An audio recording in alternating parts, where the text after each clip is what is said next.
So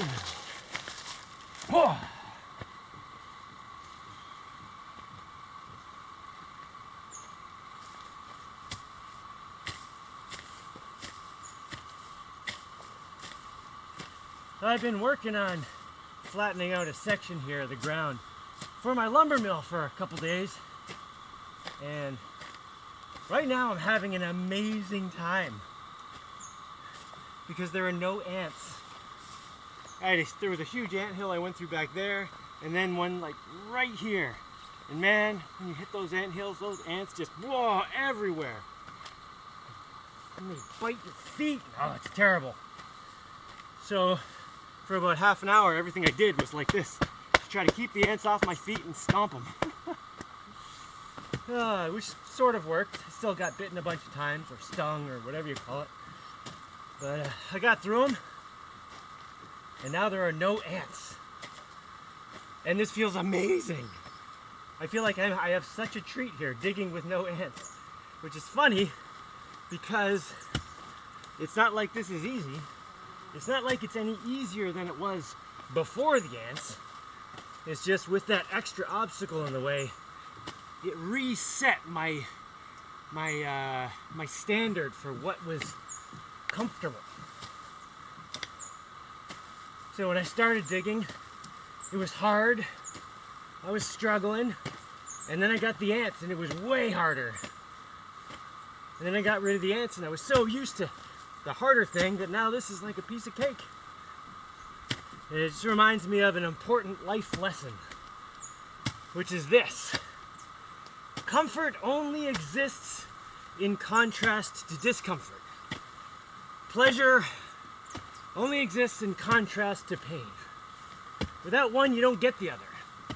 You know, it's just like how your eyes don't see specific colors or lightness or darkness. It only sees those things in comparison to something else. Which is why you can have those optical illusions where you've got like two squares on a picture that look like they're totally different colors. But when you put them next to each other, they are actually the exact same color. It's just they look completely different because they're next to something different. And that's just how we work, you know? We work in contrast. There is no set comfort. It's not like you can do something that's comfortable and feels good and it will just always stay like that. You know, like if you find the most comfortable chair in the world. Oh, some lazy boy, you just pull the lever and oh, it's so squishy and amazing. Feels amazing the first time you get in there. But you sit in that thing for a week and you'll start feeling like crap. It doesn't feel good anymore. It's the same if you're taking drugs to feel good, or you know, constantly going on vacations. You know, if you're constantly chasing comfort, it gets harder and harder to find it. If you're constantly chasing pleasure, it gets harder and harder to find it. But if you just let it come to you, it's a much better way to do things, I think. Do things that are hard, do things that are uncomfortable. Like you take two people, one who's been chasing comfort for the last year, and another person who's like training for a marathon. You stand them up in the same place, just standing on some concrete. Marathon trainer here, lazy person there. The lazy person is gonna be like, oh, this is so tiring. It feels bad, uncomfortable. Can I sit down? The marathon runner's just like, whew, boy, this is so nice and comfortable, taking a rest from running. Whew. Oh, this feels great. Just totally different things.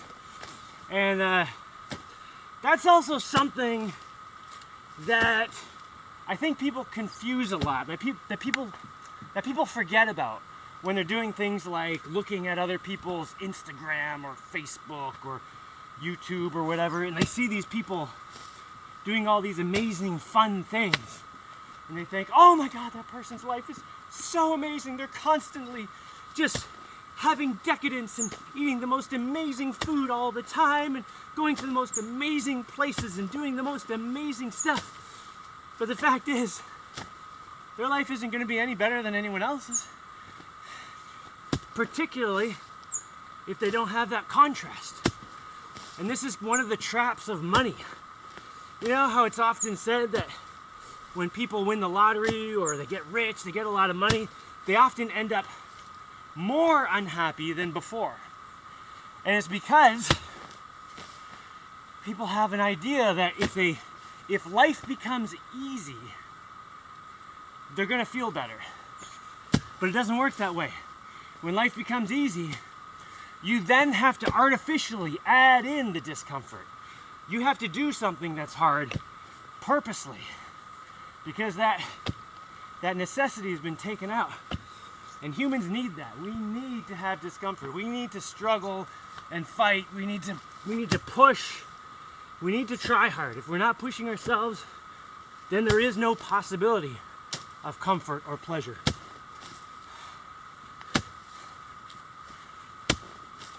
And I'll tell you this, at the end of a day of digging this stuff, oh, I feel amazing. It doesn't even matter what else is going on. I get to look at all the work I did, get this whole area flattened out where I can put my lumber mill, then set up the lumber mill, and when I cut that first board, oh, that board is gonna be worth more than, I don't know, worth more than 100 boards I could have bought.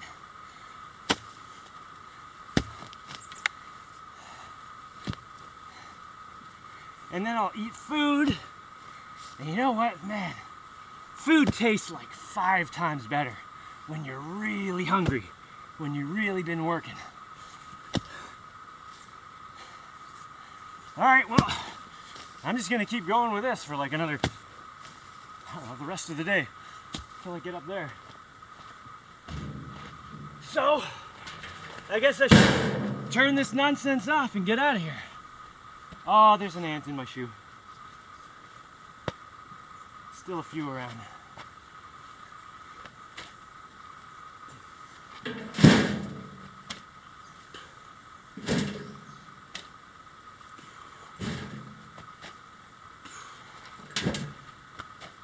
Oh crap, you know what I just realized? Well, I was just talking a whole bunch there, which means I should put this video on my channel, Jaimie Talks.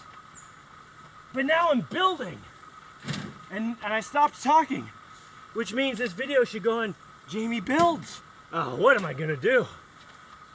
Well, I think this was mostly talking to make a point. I'll put it on Jaimie Talks.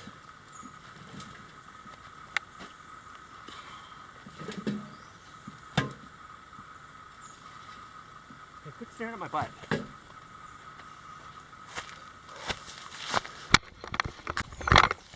There is another reason I've been thinking about this. I'm just going inside to put my camera away here. I've been trying to think of something I can do with my kids where they can put some effort into something, but it's not so hard that they're gonna get demoralized. But it's hard enough that they're gonna have to do some work. And then in a relatively short amount of time, they're gonna have something really cool to show for it. Something that they want, something that they care about. And it's got to come, they have to succeed at it before they get demoralized and quit. And then I want to get them into the habit of doing that kind of stuff so they can do longer and longer projects and do bigger things and more amazing things, you know. And I think what I'm going to get them to do first, well, not first, I mean, I always kind of get them to do little things. Next, I think the next project I want to do with my kids, and I want to get all of them involved in it, is to make some monkey bars. Yeah, make monkey bars. I've got a whole bunch of stainless steel pipes, and it's not that hard to make monkey bars. Like, we could do it in a day. And I think if I get, if I do most of the cutting and the drilling, I can get them to basically assemble it, put it together, get it mounted in the ground and all that. I think that'll be really good.